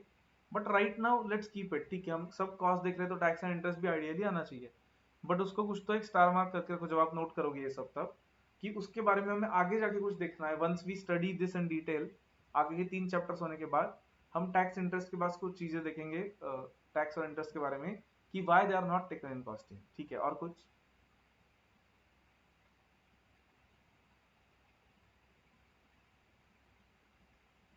डायरेक्ट का नहीं एग्जांपल?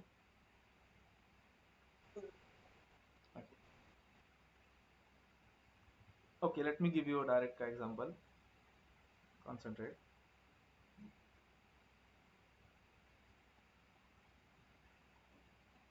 लेट्स से ऐसा है कि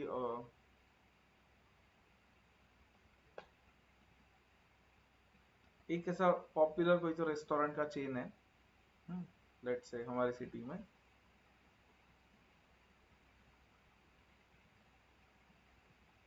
एंड हमें उनके नाम से एक यहाँ पे रेस्टोरेंट खोलना है हमारे एरिया में, which is called as a franchise. तो जनरली फ्रेंचाइजी खोलते वक्त कैसे कंडीशंस होते हैं कि हमें उनको कुछ पैसे देने होते हैं इनिशियली, एंड हाँ, हम जितना सेल करेंगे उसका कुछ परसेंटेज उनको देना होता है। लाइक सेल किया तो लेट से उसका एक 5%, 6%, 10% उनको देना होता है। मुझे बोलो, अब ये जो परसेंटेज कुछ तो देना है उनको स्पेसिफिक, वो अगर नहीं दिया तो कहने से हम नहीं रन कर पाएंगे हमारा restaurant, because that is legally हमें देना ही पड़ेगा, फाइन। एंड कहने से it can be linked to each unit of output और ईच सेल। तो ये फ्रेंचाइजी फीस जो होता है वो डायरेक्ट एक्सपेंसेस में आ सकता है। और एक थोड़ा सा एग्जांपल देता हूँ manufacturing related. There is something called as royalty, जो अपने अकाउंट में सुना होगा कहीं पे। रॉयल्टी मतलब क्या? It is use of someone's patent, कि किसी का पेटेंट हम यूज कर रहे हैं।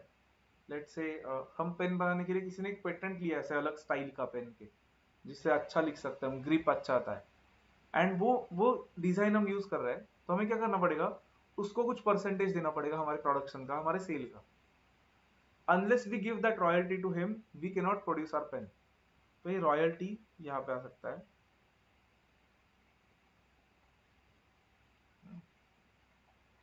देन सपोज ऐसा हुआ कि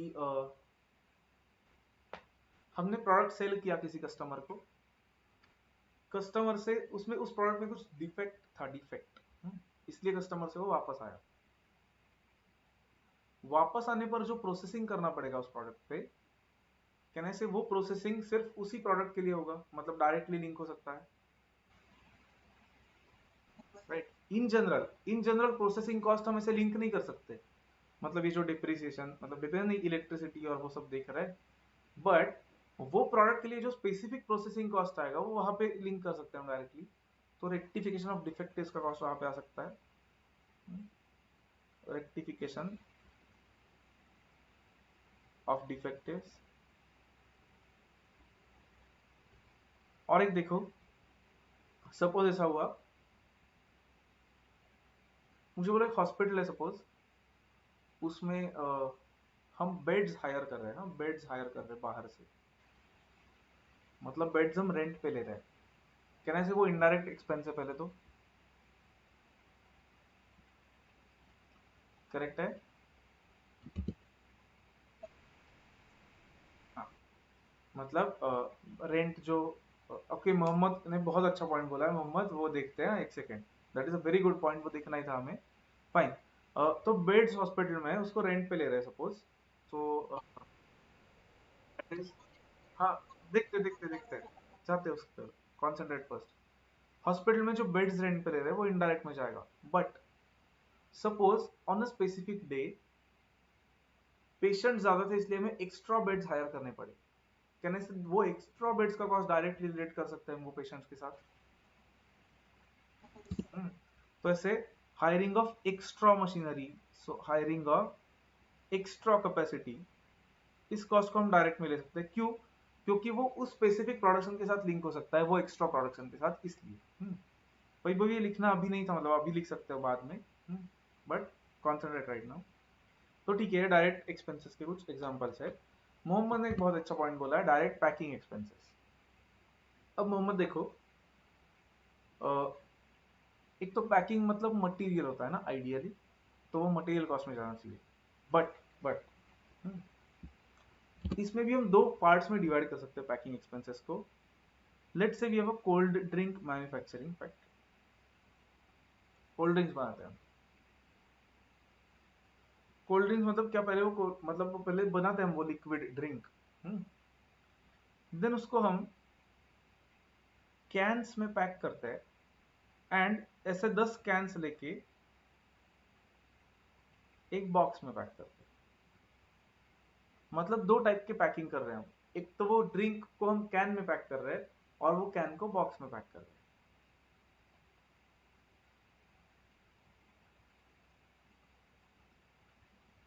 कैन एनीवन टेल मी कि ये कैंस का पैकिंग कॉस्ट कहाँ पे जाना चाहिए और बॉक्स का कहाँ पे जाना चाहिए? दोनों डायरेक्ट। ओके, काव्य सेइंग कैन डायरेक्ट होगा एंड बॉक्स इनडायरेक्ट होगा। ओके, पर वो एक्सपेंस, अल्ताफ वो एक्सपेंस तो होगा ही नहीं, दोनों मटेरियल ही है, दोनों मटेरियल है। डायरेक्ट या indirect, that is my question. Both are direct, ठीक है। Kavya is saying can is direct, box is indirect. Anyone else?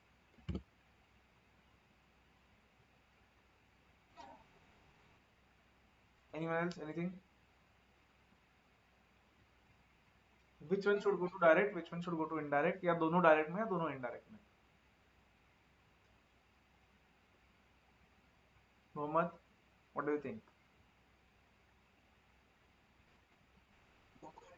दोनों इनडायरेक्ट में, ओके।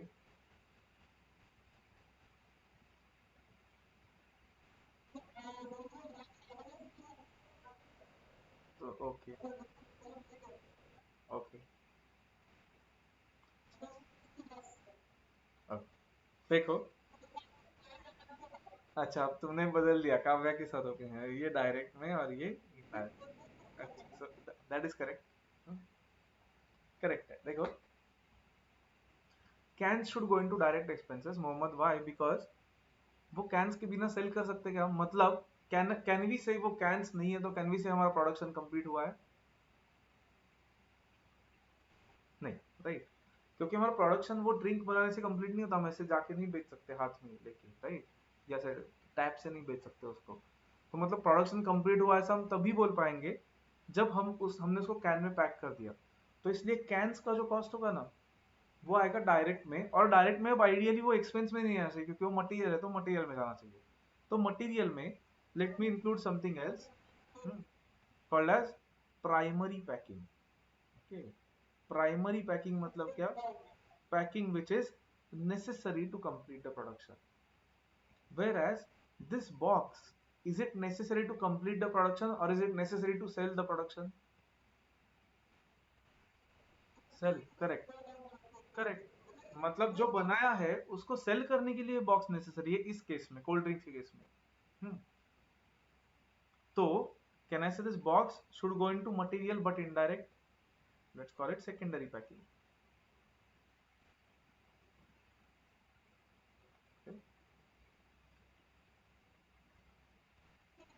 हाँ यस बोलो। हम्म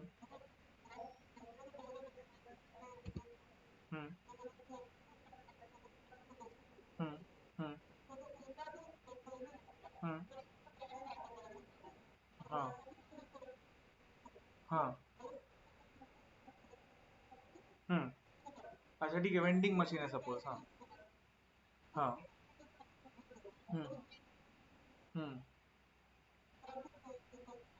मतलब लेट्स से वेंडिंग मशीन के थ्रू हम दे रहे हैं कोल्ड ड्रिंक सपोज। करेक्ट है, ठीक है कि वैसे आता है, हाँ। मतलब वो जो ट्रांसपोर्ट करता है, कहने से वो कुछ तो बैरल्स में या बड़े कैंस में करते होंगे। टेल मी, वो जो बैरल है अगर रीयूजेबल है, रीयूजेबल है वो, तो कहने से it is not revenue expenditure, it is a capital expenditure, right? उसका डिप्रिसिएशन आएगा इन दैट केस, एंड फिर वो एक्सपेंसेस में जाएगा। Got it? ओके। और किसी को कुछ doubt,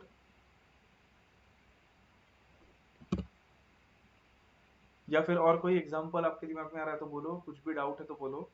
otherwise now you have to note this down. Like I said, क्यों नोट करना है इतना सब? क्योंकि this is like golden rules. जैसे अकाउंट्स के गोल्डन रूल्स है, वैसे कॉस्टिंग के गोल्डन रूल्स है, क्लासिफिकेशन ऑफ कॉस्ट। ये समझना इज मोस्ट इंपॉर्टेंट। कोई भी कॉस्ट देखा तो आपके दिमाग में पहले ये चीज आनी चाहिए कि वो कहाँ पे क्लासीफाई होता है, on the base of nature, nature, functions and variability. ये तीनों बहुत इंपॉर्टेंट है। तो ये नोट करो। अब नोट कैसे करोगे? मैं पहले इतना रखता हूँ, पहले बेसिक करो फिर नीचे स्क्रॉल करता हूँ। बेसिक क्लासिफिकेशन करके लो, फिर नीचे स्क्रॉल करता हूँ, सो दैट नीचे का लिख पाओ। नोटबुक में ठीक से लिखो, मेरे यहाँ पे जगह नहीं थी इतनी, ये जूम आउट नहीं होता है ये ऐप में। बोलो। हाँ हम्म हाँ ओके, क्योंकि देखो, फूड इन कैंटीन मतलब कैंटीन में जो फूड है वो एक मैन्युफैक्चरिंग कंपनी के प्रोडक्शन में जाता है क्या? पेन में जाता है क्या? वो नहीं, राइट? तो वो इसलिए कंपनी के लिए इनडायरेक्ट हुआ। लेकिन अब कॉन्सनट्रेट पर, वो कैंटीन चलाने वाला जो पर्सन है, कहने से उसके लिए वो डायरेक्ट है। That is correct.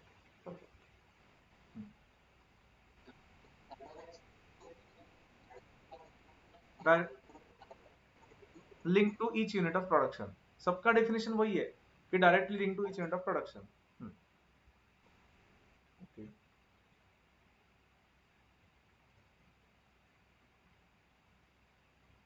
स्क्रॉल करना है तो बोलो मुझे सब लोग। हाँ हाँ करो करो करो, होने दो।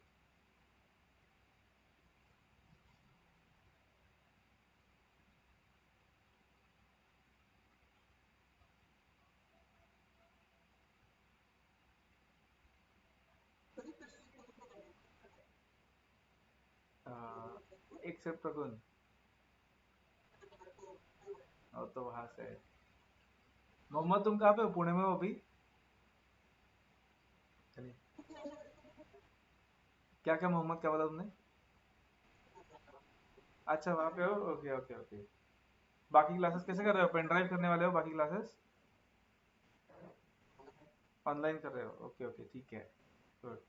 अल्ताफ रजिस्ट्रेशन ना, हाँ अभी तक नहीं, क्योंकि हो गया खत्म। अच्छा वो कल नहीं हो रहा था, वो हो गया क्या? हाँ, अच्छा हुआ, मतलब बाद में, ठीक है, गुड।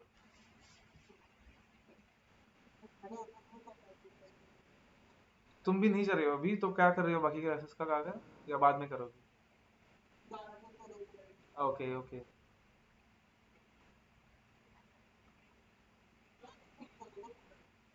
हाँ, वो जैन वाले लोगों के, जैन के लोगों के लिए ऐसा होगा।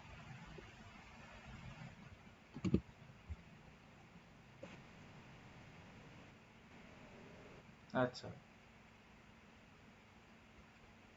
विश्वजीत तुम आ गए ना पुणे में?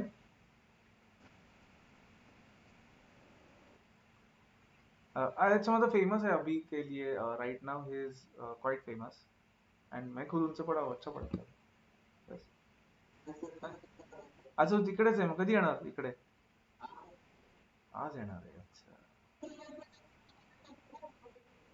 वही same, directly related to each unit of production. Can I scroll down? चलो इतना स्क्रॉल करता हूँ, लिखो।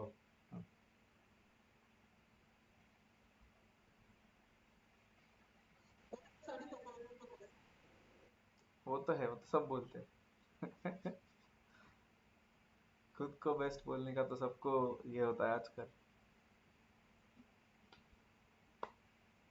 ये हैंडराइटिंग नहीं समझ रहा है तो बोलो किसी को, काव्या वैभवी को समझेगा, वो लॉ सीखे है मुझसे तो।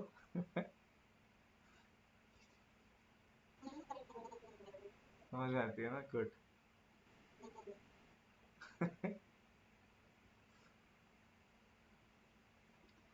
कॉस्टिंग का पेपर जनरली कंप्लीट होने में प्रॉब्लम आता है लोगों को, इसलिए you have to maintain your speed. तो मैथ्स में जैसे बोलता था, कॉस्टिंग में भी बोलने वाला हूँ, बट मैथ्स में भी बोलता था आंसर लाओ सिर्फ, बाकी कुछ मत सोचो, वैसा नहीं है अब।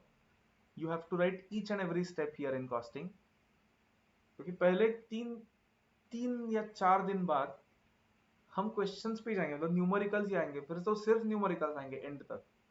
पहले क्या होगा एफ जी, किसी को पता है क्या?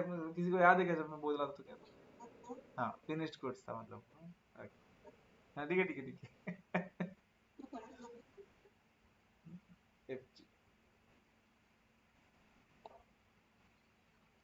कुछ शॉर्ट फॉर्म्स हम यहाँ पे लिखेंगे, वो एग्जाम में नहीं लिखने हैं अपने। देन क्वेश्चन सॉल्व करते वक्त तो यहाँ पे भी हर एक स्टेप लिखना ही है। आप जब टेस्ट टॉपिक वाइज दूंगा मैं आपको, तब भी स्टेप्स नहीं लिखे तो I will not give marks, और वो एग्जाम में भी नहीं देंगे मार्क्स अगर स्टेप्स नहीं लिखे तो इसलिए यहाँ पे प्रॉपर स्टेप्स लिखना, एकदम अच्छा प्रेजेंट करना इज वेरी नेसेसरी। बहुत सारे टेबल्स ड्रॉ करने होते हैं हमें कॉस्टिंग में, कॉलम्स एंड एवरीथिंग, तो उसका presentation has to be perfect. Not necessarily scale और पेंसिल यूज करना है, बट अच्छे से करो।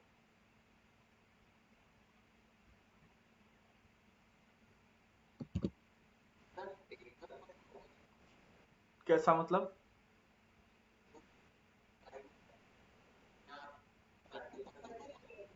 बताओ। पेपर का style and everything I tell you.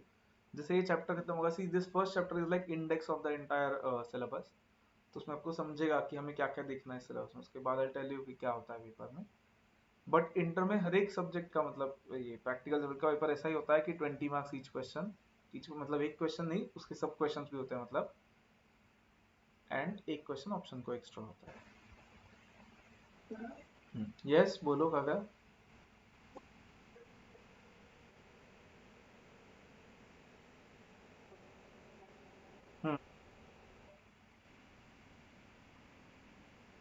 मतलब कौन से एक्सपेंसेस?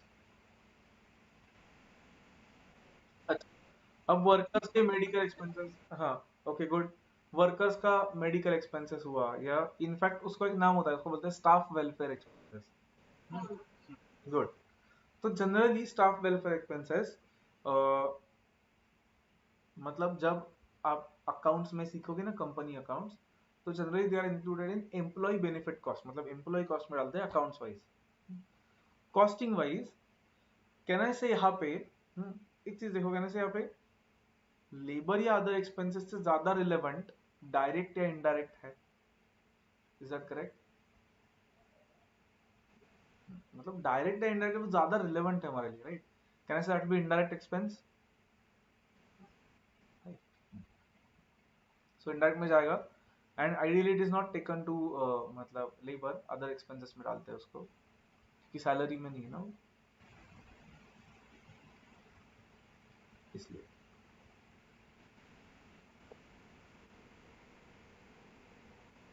नहीं, आपको लिखना लास्ट वाला ही था सिर्फ, उसको इम्प्रूव करते गए हम एक एक करके। हाँ, मतलब एक एक ऐड कर रहे थे हम उसमें। हाँ, लास्ट डेफिनेशन में कॉस्ट के हमने क्या लिखा, इनकर्ड और एट्रीब्यूटेबल। तो वो देखेंगे हम उसका मतलब क्या होता है धीरे धीरे।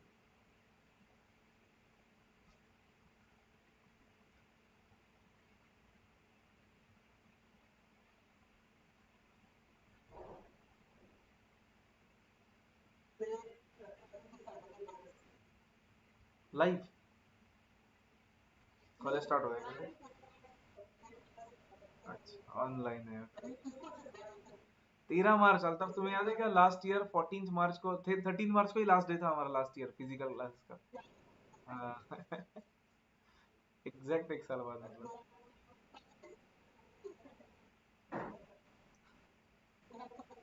हाँ, अच्छा।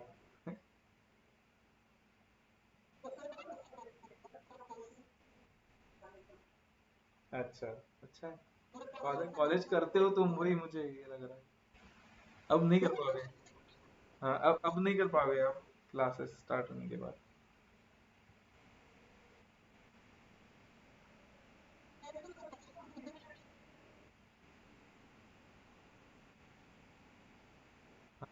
हाँ, तो किसी को मतलब किसी को पूछो जो हर रोज क्लास अटेंड करता है, उसको बोलो बोलने को, जब बोलेंगे तब। ऐसे कोई और रेगुलर पर्सन को आप ये करके रखो, पकड़ के रखो एक।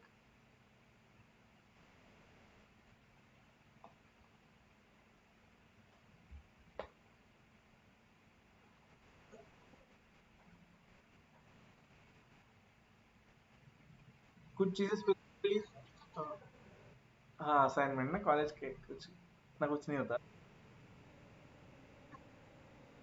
इतना इतना इतना ज्यादा सीरियसली मत लो कॉलेज को, तुम्हें समझेगा आपके। तुम अभी कर रहे हो ना एकदम ऐसे अटेंडेंस लिए। हाँ। इसमें कुछ चीजें स्पेसिफिकली मार्क करो, जैसे कि primary packing, secondary packing, supervisor की सैलरी, टैक्स इंटरेस्ट को भी एक मार्किंग करके रखो। सर जब बाद में पढ़ोगे तो आपको वो स्पेसिफिकली रिवाइज हो जाएगा। Let me know when you are done everyone.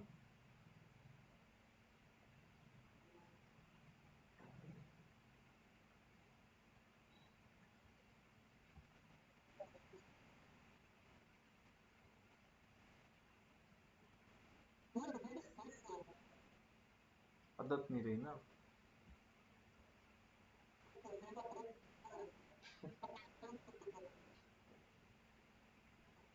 Costing में इतना लिखना मतलब थियोरी वाइज नहीं पड़ेगा हमें थोड़े दिन बाद, बट प्रॉब्लम्स तो बहुत सॉल्व करना है।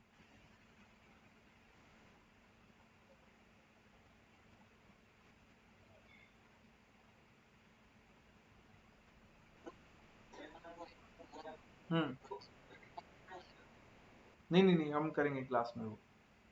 हर एक चैप्टर के लिए review regular question bank and additional question bank. Additional question bank आपको खुद को करना है बाद में। रेगुलर क्वेश्चन बैंक हम क्लास में करेंगे। हम्म। लर्न मतलब ये कहीं हो जाएगा, इसमें कुछ लर्न करने से है क्या वैसे? नहीं। हाँ। हाँ, बस एक रीड करो बीच बीच में कहीं पे, जैसे मैथ्स में फॉर्मूला करते थे। कॉस्टिंग की थियरी इज, क्लासिफाइड कॉस्टिंग में ना थियरी जो है वो लॉजिकल है, तो कंसेप्ट समझ लो, खुद के लैंग्वेज में आंसर लिखा तो भी चलता है कॉस्टिंग में थियरी क्वेश्चंस के लिए। अराउंड एक क्वेश्चन थियरी होता है 20 मार्क्स का।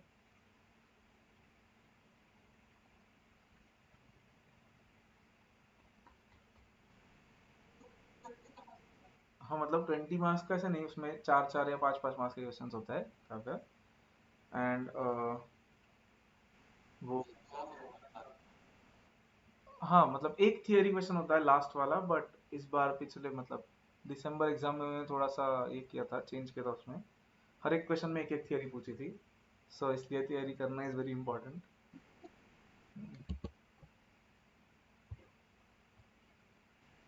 Done. Okay.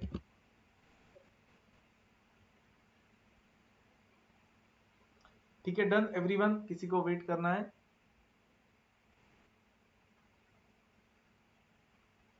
Okay, otherwise I am going ahead. किसी को वेट करना है तो बोलो। सिर्फ एक छोटी सी चीज देखनी है आज, then will stop for today.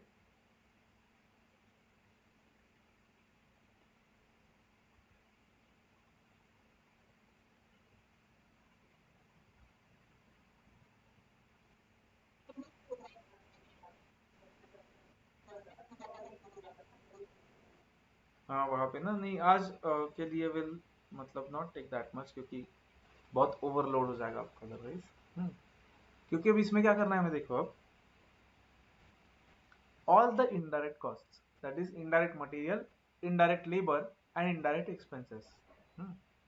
Indirect material, indirect labor and indirect expenses, all of these together are called as overheads.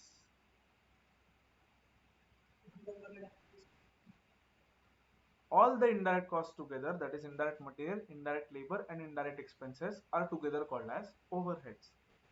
And अब overheads को भी classify on the basis of functions.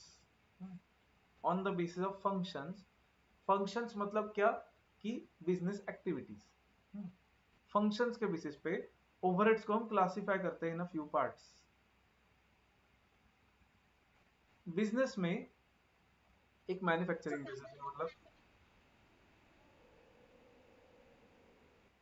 हाँ मतलब वही उसको ही बोलते हैं classification on the basis of function. Second point हमारा ओवरहेड, ओवरहेड्स को जो क्लासिफाई करते हैं हम, वो क्लासिफाई करते हैं on the basis of functions. Can you tell me, business में एक मैन्युफैक्चरिंग बिजनेस है तो उसमें क्या फंक्शंस होते हैं अलग अलग? एक मैन्युफैक्चरिंग बिजनेस है पेन मैन्युफैक्चर करने का, उसमें क्या अलग अलग फंक्शंस होंगे बिजनेस के? फंक्शंस मतलब जो अलग अलग टाइप का काम करते हैं, डिपार्टमेंट्स में भी जो अलग अलग काम करते हैं।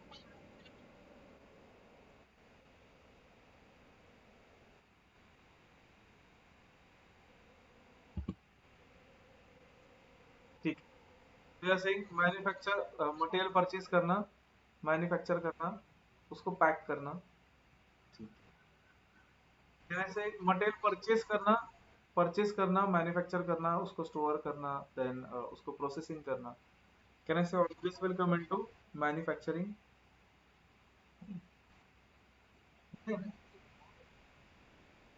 इस सब के साथ overheads is a concept which you have to see in एज2 आल्सो। यस, अकाउंट्स करते वक्त।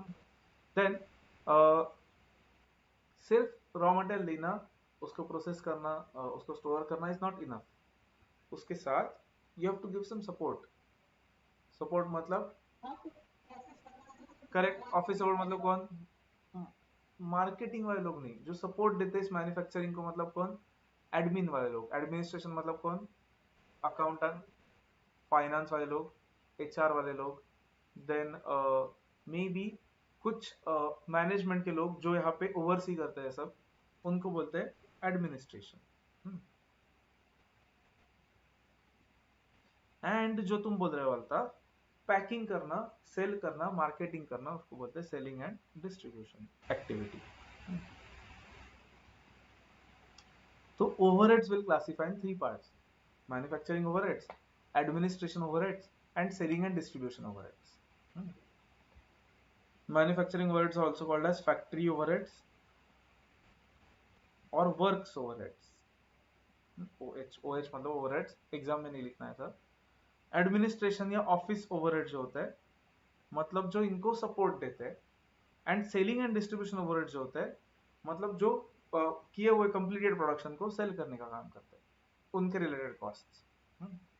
तो ये जो सब इनडायरेक्ट कॉस्ट है, indirect material, indirect labour and indirect expenses, इनको हमें तीन पार्ट्स में क्लासिफाई करना है: manufacturing, administration and selling and distribution. एक और फोर्थ पार्ट है which is research and development, but obviously वो हर एक केस में नहीं आएगा, अगर कोई R&D एक्टिविटी चल रही है कंपनी में तो ही आएगा। So as homework for today, आपको क्या करना है समझ लो। हमने इनडायरेक्ट मटेरियल, लेबर और एक्सपेंसेस के एग्जांपल्स देखे। ये सब इनडायरेक्ट मटेरियल, लेबर, एक्सपेंसेस सबको मिलके बोलते हैं ओवरहेड्स। तो you have to think of examples manufacturing overheads में इनडायरेक्ट मटेरियल के कुछ एग्जांपल्स, इनडायरेक्ट लेबर के कुछ एग्जांपल्स, इनडायरेक्ट एक्सपेंसेस के कुछ एग्जांपल्स, ये चलता।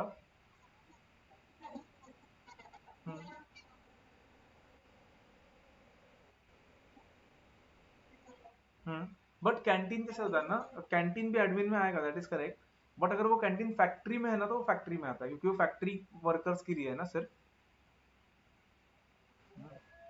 तो मतलब it depends, like I said, वो अलग अलग पॉइंट ऑफ से डिपेंड करता है। सो कैंटीन कॉस्ट अगर सिर्फ वर्कर्स के लिए डेडिकेटेड कैंटीन है तो फैक्ट्री कॉस्ट में आएगा, अगर ऑफिस एम्प्लॉइज के लिए कैंटीन है तो वो एडमिन कॉस्ट में आएगा, दैट इज ऑल्सो करेक्ट। तो एज होमवर्क आपको क्या करना है समझ लो सर, तीनों में, तीनों कॉस्ट में इनडायरेक्ट मटेरियल, इनडायरेक्ट लेबर और इनडायरेक्ट एक्सपेंसेस का एटलीस्ट एक एक एग्जांपल आपको सोचना है और लिखना है। मतलब मैन्युफैक्चरिंग में जैसे कि मैं एक बोलता हूँ, दो इसमें से बोलता हूँ कोई भी, वो छोड़ के भी और एग्जांपल्स आपको सोचना है। जैसे कि लेट्स से हमने रिपेयर्स एंड मेंटेनेंस एक्सपेंसेस देखे, मशीन के रिपेयर्स मेंटेनेंस के, तो कहने से वो मैन्युफैक्चरिंग में इनडायरेक्ट मटेरियल में आएंगे, रिपेयर्स एंड मेंटेनेंस।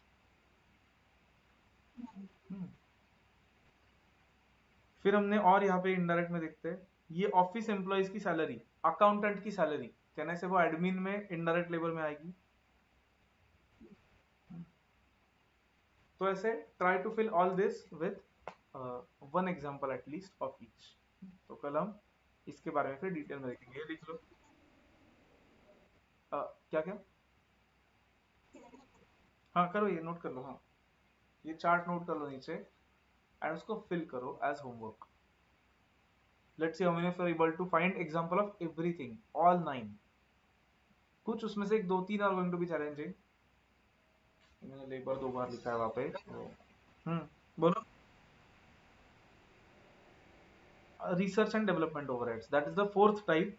उसके बारे में कुछ मत लिखो अभी, बस एक ऐसे लिखो फोर्थ टाइप वहां पे साइड में।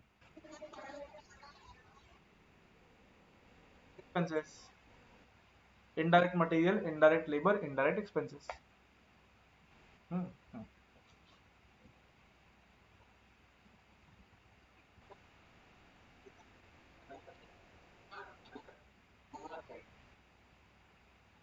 एड क्या, वापस बोलो। Office expense, office overheads, manufacturing factory और वर्क्स, एडमिन और office, and selling and distribution.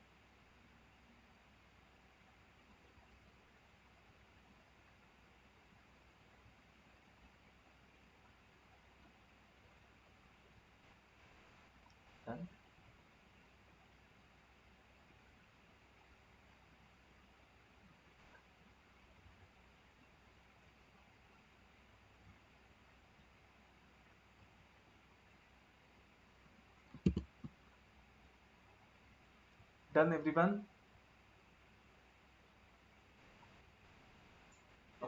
Okay, fine. So if any doubt, ask me. Otherwise, let's stop for today. Homework करके, homework मतलब एक 4 मिनट का होमवर्क है सर, वो अभी भी कर सकते हैं होने के बाद। तो करके आओ कल। वेल, अच्छा रात को, ओके ठीक है। कभी भी करो, कभी भी करो, लेकिन कल तक कंप्लीट होना चाहिए कंपलसरी।